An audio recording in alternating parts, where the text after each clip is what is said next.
رمضان المبارک کا وہ بابرکت سال ہجرت کا تیسرا سال تھا۔ مدینے کی فضاؤں میں ایک خاص قسم کا نور اور خوشبو پھیلی ہوئی تھی۔ ہر طرف خوشیوں کا سما تھا، کیونکہ وہی کے گھرانے میں نبوت کے آنگن میں پہلا پھول کھلنے والا تھا۔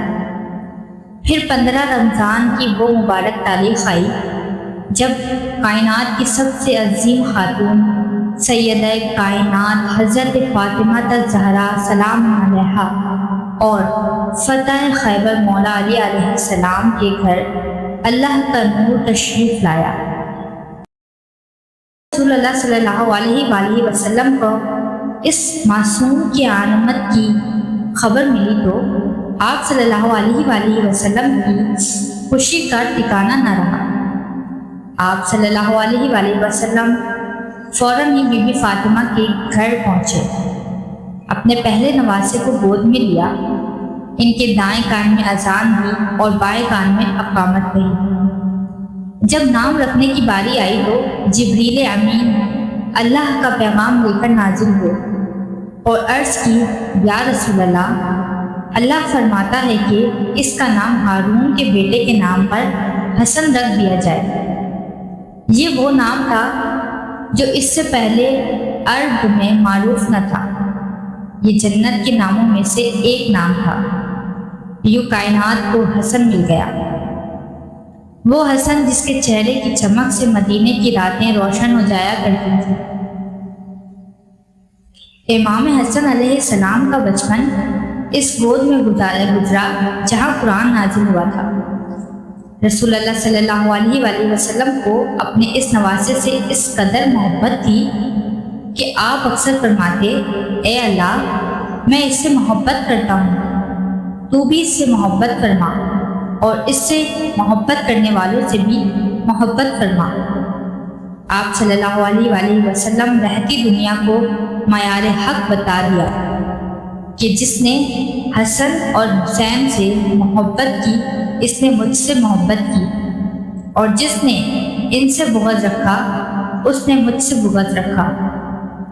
تاریخ گواہ ہے کہ جب رسول اللہ صلی اللہ علیہ وآلہ وسلم سجدے میں ہوتے اور ننھے حسن آپ کی پشت پر بیٹھ جاتے تو آپ صلی اللہ علیہ وآلہ وسلم سجدہ طویل کر دیتے تاکہ بچے کا دل نہ ٹوٹے۔ کبھی آپ صلی اللہ علیہ وآلہ وسلم انہیں اپنے کاندھوں پر بٹھا کر مدینے کی گلیوں میں نکلے اور لوگ رشک بھری نگاہوں سے دیکھتے۔ ایک بار کسی نے کہا، اے شہزادے آپ کی سواری کتنی بہترین ہے، تو رسول اللہ صلی اللہ علیہ وآلہ وسلم نے مسکرا کر جواب دیا، یہ تو دیکھو کہ سوار کتنا بہترین ہے۔ یہ وہ تربیت تھی جس نے حسن کو حلم، صبر اور وقار کا وہ ہمالیہ بنا دیا جس کی چوٹی تک کوئی نہ پہنچ سکا۔ دوستو، امام حسن کو تاریخ کریم اہل بیت کے لقب سے یاد کرتی ہے۔ کریم وہ ہوتا ہے جو بن مانگے عطا کر دے۔ آپ کے در سے کبھی کوئی خالی ہاتھ نہیں گیا۔ روایت میں آتا ہے کہ امام حسن علیہ السلام نے اپنی زندگی میں 3 مرتبہ اپنا تمام مال اللہ کی راہ میں تقسیم کر دیا۔ ذرا سوچیے، ایک بار نہیں، 2 بار نہیں، بلکہ 3 بار اپنا سب کچھ بانٹ دیا۔ یہاں تک کہ اگر 2 جوتے تھے تو ایک اللہ کی راہ میں دے دیا اور ایک اپنے پاس رکھا۔ امام صرف مال ہی نہیں دیتے تھے بلکہ سائل کی عزت نفس کا اتنا خیال رکھتے تھے کہ اکثر پردے کے پیچھے سے عطا فرماتے تھے تاکہ لینے والے کو شرمندگی محسوس نہ ہو۔ ایک بار ایک سائل نے آپ سے کچھ مانگا، آپ نے اسے اتنا دیا کہ وہ حیران رہ گیا۔ کسی نے پوچھا، اے اللہ کے رسول صلی اللہ علیہ وآلہ وسلم کے نواسے، آپ سائل کو اتنا زیادہ کیوں دیتے ہیں؟ آپ علیہ السلام نے کمال عاجزی سے فرمایا، میں خود اللہ کا ایک سائل ہوں، میں شرماتا ہوں کہ میں خود تو اللہ سے مانگوں اور اپنے در پر آنے والے سائل کو خالی ہاتھ موڑ دوں۔ یہی وجہ ہے کہ مدینے کا کوئی غریب، کوئی یتیم اور کوئی مسافر کبھی امام حسن علیہ السلام کے ہوتے ہوئے بھوکا نہیں سویا۔ امام حسن علیہ السلام کی شخصیت کا سب سے بڑا جوہر آپ کا حلم یعنی بردباری تھی۔ آپ علیہ السلام ہمیشہ دشمنی کا جواب محبت سے دیا کرتے تھے۔ وہ مشہور واقعہ یاد کریں جب ایک شخص نے آپ کو سرے عام برا بھلا کہنا شروع کر دیا۔ آپ علیہ السلام خاموشی سے سنتے رہے، نہ غصہ کیا نہ جواب دیا۔ جب وہ شخص تھک کر چپ ہوا تو آپ نے مسکرا کر پوچھا، اے بھائی، لگتا ہے تو یہاں مسافر ہے، اگر تمہیں رہنے کو جگہ چاہیے تو میرا گھر حاضر ہے، اگر بھوک لگی ہے تو میرے پاس کھانا ہے، اگر کوئی حاجت ہے تو بتاؤ میں پوری کروں گا۔ وہ شخص یہ سنتا ہے، اگر تمہیں رہنے کو جگہ چاہیے تو میرا گھر حاضر ہے، اگر بھوک لگی ہے تو میرے پاس کھانا ہے، اگر کوئی حاجت ہے تو بتاؤ میں پوری کروں گا۔ وہ شخص یہ سن کر رونے لگا اور کہنے لگا، خدا کی قسم، میں اب تک آپ سے نفرت کرتا تھا، لیکن آپ کے اخلاق نے میرا دل جیت لیا۔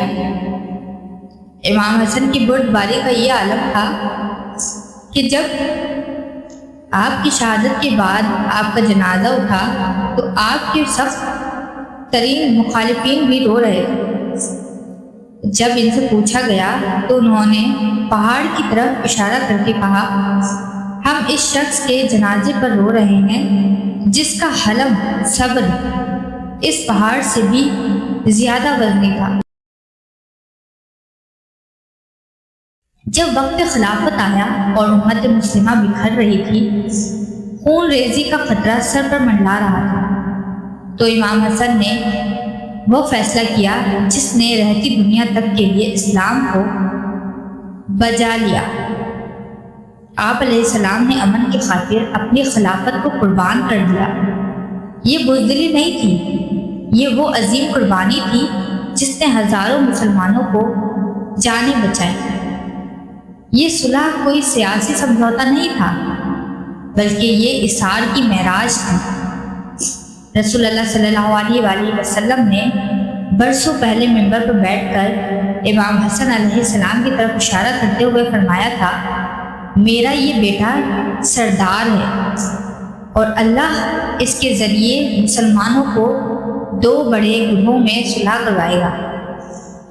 آپ علیہ السلام کے اقتدار پر امن کو ترجیح دے کر ثابت کر دیا کہ نانا کا دین بچانے کے لیے تخت و تاج کی کوئی حیثیت نہیں ہے۔ آج 15 رمضان ہے، اس ہستی کی ولادت کا دن ہے جس نے سکھایا کہ روزہ صرف پیٹ کا نہیں بلکہ زبان اور اخلاق کا بھی ہوتا ہے۔ اے اللہ، ہمیں امام حسن علیہ السلام کی سیرت کا صدقہ ہمارے رزق میں برکت دے، ہمارے دلوں سے کینہ نکال دے اور ہمیں سچا محب اہل بیت بنائے۔ تمام مومنین کو، تمام مسلمان کو کریم اہل بیت کی ولادت بہت بہت مبارک۔ اگر آپ کو یہ ویڈیو پسند آئی ہو تو اسے دوسروں کے ساتھ شیئر کریں تاکہ امام کا ذکر عام ہو۔ اللہ ہم سب کا حامی و ناصر ہو، آمین۔